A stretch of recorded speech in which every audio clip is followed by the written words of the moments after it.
হরে কৃষ্ণ বন্ধুরা, আজ একটা নতুন রেসিপি নিয়ে চলে এসেছি। তো প্রথমে আমি ঘি আর বরফ নিয়ে নিয়েছি। তো ঘিয়ের সাথে বরফ ভালো করে এইভাবে মিশিয়ে নেব। তো এটা হয়ে গেছে। এবার অল্প দুধ দিয়ে দেবো।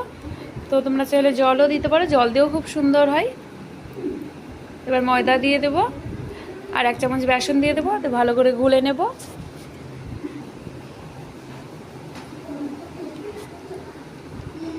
এটা পাতলা করে গুলে নিয়েছি। এবার একটু পাতিলেবুর রস দিয়ে দিলাম। এটা একটা বোতলের মধ্যে ভরে নেব।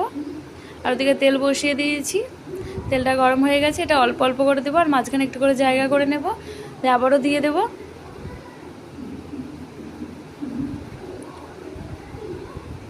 ওইভাবে অল্প অল্প করে দিয়ে মাঝখানটা ঘুরিয়ে নিতে হবে, দিয়ে আবারও দিয়ে দিতে হবে।